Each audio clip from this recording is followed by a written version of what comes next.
Hey everybody, it's Sharptooth here from the Diablo.com. Welcome to our first video in the series of gold find and magic find tutorials.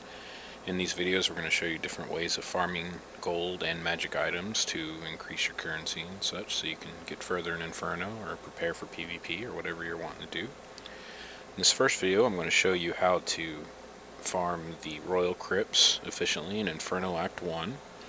Starting with this because it is the least gear dependent way of farming gold. You do get a few magic items, but this is mostly just for increasing your gold. First thing you want to do when you're starting here is to pick the correct quest. It doesn't really matter which one you choose as long as it's after the Reign of the Black King, after the Skeleton King. I usually choose the Cursed Hold one here. It works just fine, so we'll go with that. Now as far as gear goes, you want to get gear with the most amount of gold find you possibly can. It doesn't matter what else is on it, as long as you have lots and lots of gold find. You're going to be running into very few monsters doing this, other than a few skeletons here and there that you can skip if you want to. You don't have to kill them. So as you can see right here, I've got 222% base gold find. With my companions here that give me 10% extra, it's 232. This is a pretty good amount. I feel like you could probably get pretty close to 300, but you're going to have to spend a lot of coin to get perfectly rolled gold find pieces. Now a few points on gearing up. You want to make sure you get a helm with gold find and a socket, because you can put an emerald in there. I think this is a radiant square emerald, but I could be wrong. A square will give you 25%, so that is easily the highest one item giving you the highest amount of gold find percentage. The jewelry, you don't have to worry about finding on the auction house. What you want to do is start a game in Inferno, anywhere, wherever you're at. Go to the jewelry vendor and check to see if he has anything. If he doesn't, leave the game, resume it, start over again, just keep doing it. And you'll get some pretty cheap gold find jewelry. You want to pick up 2 sets and use a follower, because as you can see, I've given him a couple pieces. He's got a little bit on his shield. And he's got 13%. I know you're thinking, well, he's got more than that easily. Well, the follower only gets about 20 or 25% of the total gold find, and it is already added to your total, as it says right there. So that's already added into the 232%. You also would probably want to get gold find boots with movement speed on them. I currently don't have that because I haven't found any decent ones that are not abhorrently expensive, but if you keep shopping around, I'm sure you'll be able to find some.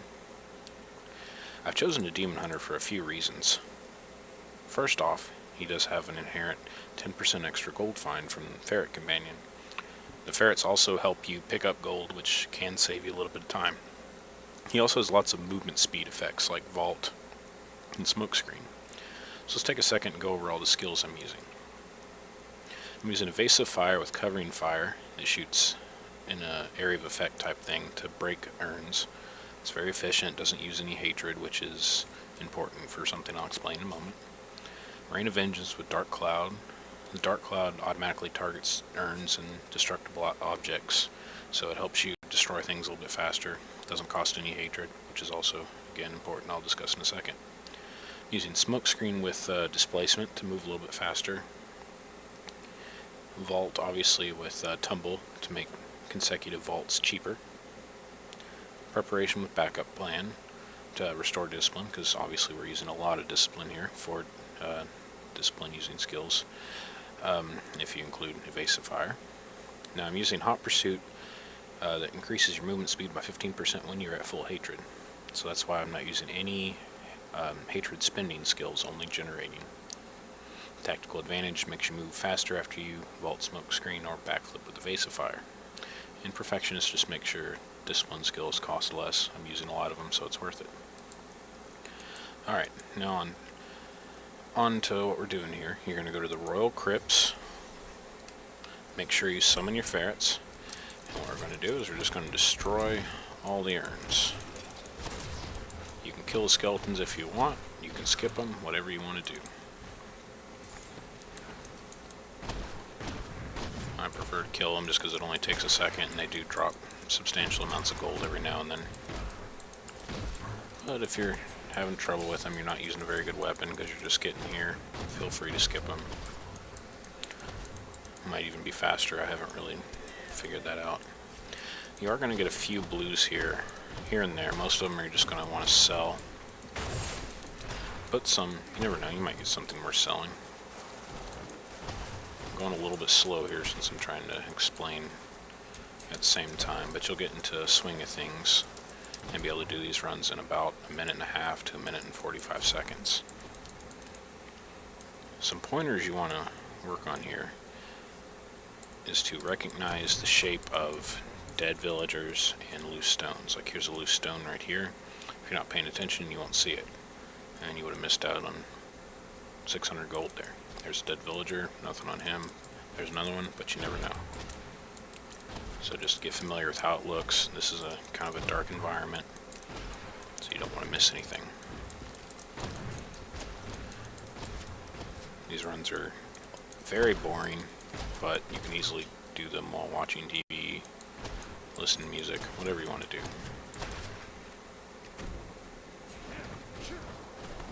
This is why movement skills are pretty important. Just saves you a lot of time. Alright, now here's where you make a decision based on your playstyle. You can continue going past this point, past the pillars. If you chose the correct quest, they will not activate. However, there's all kinds of skeletons here, and you're using pretty crappy gear, so in a couple shots they will kill you. There are lots of urns in the areas before the door for the Skeleton King and such you can break. I have found for myself that it takes a lot longer to do those than just restart the game and keep going. You're actually lowering your amount of gold per hour. Now, when you're done with that, you want to make sure you town portal out and then leave game. If you leave the game while you're in the crypts, it takes 10 seconds for it to count down. That's actually taking longer. Once you finish that run, you just click resume game. You don't have to change the quest or anything. Then you summon your ferrets, go back to the crypts, and everything's back again. And you just rinse and repeat. Like I said, this very, very quick runs. You want to shoot to get them down to at least a minute 45 or a minute and a half. Now what I like to do to monitor how well I'm doing is I've got this gold find spreadsheet here I've made. What I do is I record my starting gold when I enter the game and starting gold when I'm done. You're also going to want to time it using this, you can see in the duration column. I usually do some short runs and some longer ones, make sure I'm getting lots of different data sets. Maybe I nod off if I'm going for 30 minutes and don't do as well. It's something to consider. When you're putting in your time, you want to round it up to 15 seconds or so that you're using full numbers. You don't have to format for time. So obviously 60 seconds in a minute. And this is base 10 here, so it kind of confuses your calculations, makes it a lot more complicated. Your net gold is your end gold minus your starting gold. You can put in a calculation in the spreadsheet to do that for you automatically. Your gold per hour, you solve for that by taking the net gold, divide it by the duration in minutes, so you have gold per minute, multiply that by 60. This gives you a pretty decent number to work with. That's what I've been using. As you can see, I've started these runs doing about 220,000 gold an hour, which wasn't very good. Once I got the hang of it, started it, I'm getting up to about 350,000 gold an hour. It's I think you can easily get to 400,000 if you get a lot of gold find, get pretty efficient at what you're doing, and you know, just getting the hang of it. Takes a little bit, but don't get discouraged.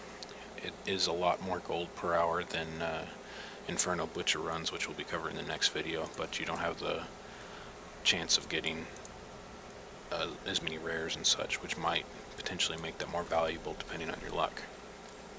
Anyway guys, thanks for watching. Stay tuned for the next video in this series. We'll be showing you all sorts of neat tricks and different places to farm gold.